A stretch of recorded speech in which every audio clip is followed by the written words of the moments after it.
Hello again, everybody. Today we're talking about neoconservatism, which, on the good news, is something we've talked about a lot in this class already, so you should have a pretty good idea about what it is.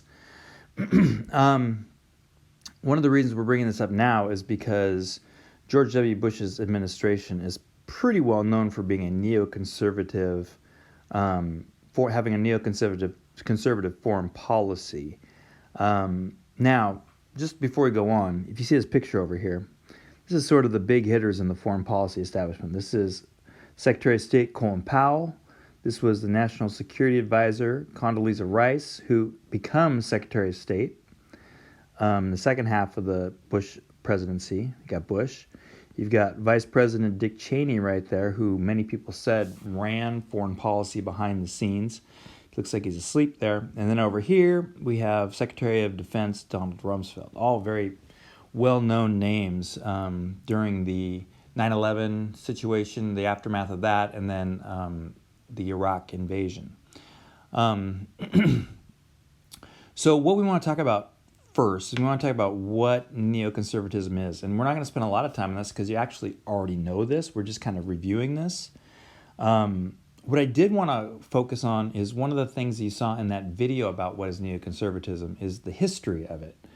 Neoconservatism really goes back to post-World War II, and as it points out in that video, a lot of Jewish scholars and thinkers and like that who either survived the Holocaust or knew people that did, but obviously looked at the Holocaust and said, that was bad. Not just bad, like we need to do something about that, or like a realist might say, we should balance power against that.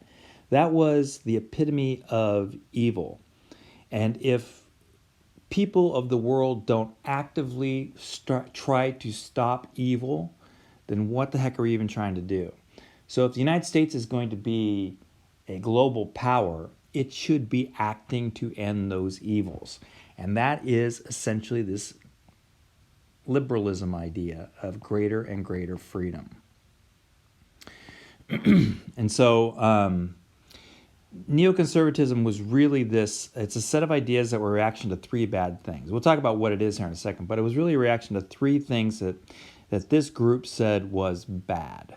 Number one was U.S. inaction during the Holocaust. The U.S. just sat around when they could have done something more about it. Had the United States gotten more involved early on, could it have avoided World War II? Could it have stopped Hitler? Could it have stopped the whole Holocaust itself? Good people doing nothing is how evil is done, according to this group.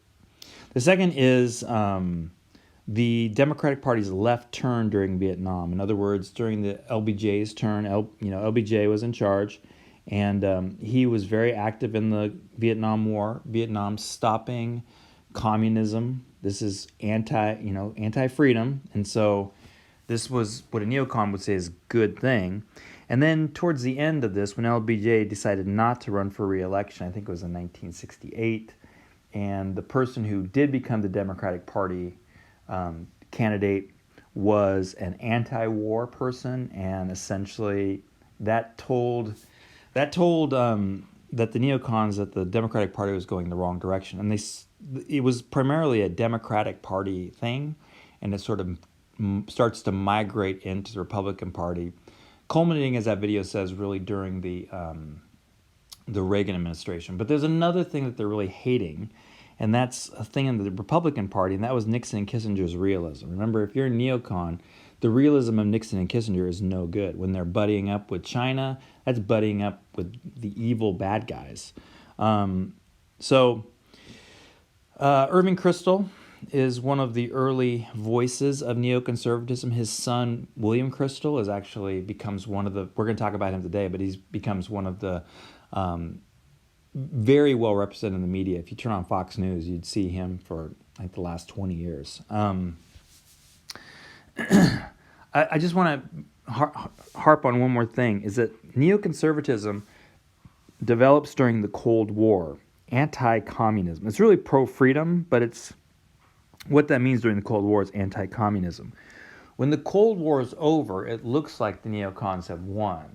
One of the things we're going to talk about today is what neoconservatism does after the Cold War to sort of readjust. But I just want to be clear that this develops in the Cold War as an anti-communist thing.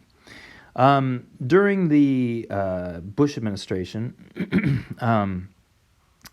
this, again, ignore all these sorts of words. This is just a picture of everybody. Don't worry about all this kind of enemies of American way of life crap and all that kind of stuff. It's just the internet's a hard thing to find things on. These are some of the more well-known neocons of this era. Now, whether Bush is or not, he probably was, but he didn't run as a neocon. He was probably more of a late disciple to it. Rove probably wasn't. Rove was more about getting people elected. And if neoconservatism would help do that, then he was on board. If defensive realism would have helped that, he would have been on board with that. But the rest of these guys, Cheney, Rice, John McCain, who wasn't actually in the Bush White House, but was going to end up being the person who runs 2008. Wolfowitz, which you guys saw on Wednesday, the Wolfowitz doctrine that was in that defense planning thing. Rumsfeld. Here's Bill Kristol, the son of Irving Kristol. These two here are both press people.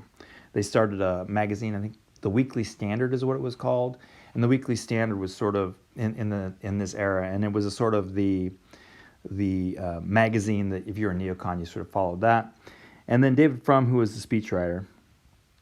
But a lot of these guys were from the Bush Senior. These three, well, yeah, these three here were from the Bush Senior White House, but they weren't, except for Dick Cheney, they weren't as prominent.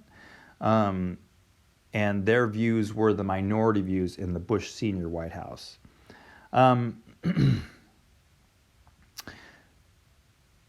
So what is neoconservatism? And you guys should know this by now. There's two main elements of its foreign policy, which if I made you stop and write, what are those two things? 1, 2. I'm going to give you 10 seconds here to figure out what those two things are.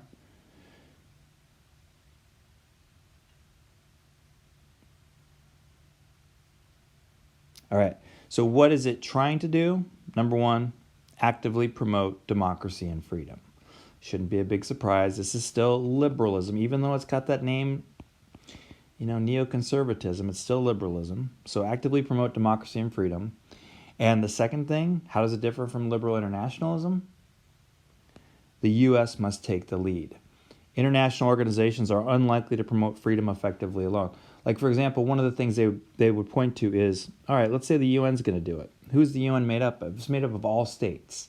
And if you look around the world, there's a lot of really crappy governments out there that are part of the United Nations. So how can we trust an organization made up of democracies, but also a lot of non-democracies to promote democracy? It's just not going to do it. And so unless the UN becomes this, one of the things John McCain's going to run, he's going to want to set up a league. This is just so funny. League of Democracies. That's what he wanted to set up, which was essentially a UN, but only of democracies. And that would then end up replacing the UN. Because then this thing could actually promote democracy. And this requires, so since IOs probably won't do it, international organizations, this will require a U.S.-led international order, which is also going to require U.S. primacy. So you're also going to get, along with these, the neocons, you're also going to get offensive realists who are going to like this as well. Not because of what you're going to do with the power, but that it's very interested in making sure the U.S. has a lot of power. 2001, so 9/11 happens. I'm just going to do a little quick thing here. 9/11 happens, 2001. And so while the Bush administration probably has a bunch of neocons and a bunch of defensive realists or pragmatists, you want to say that,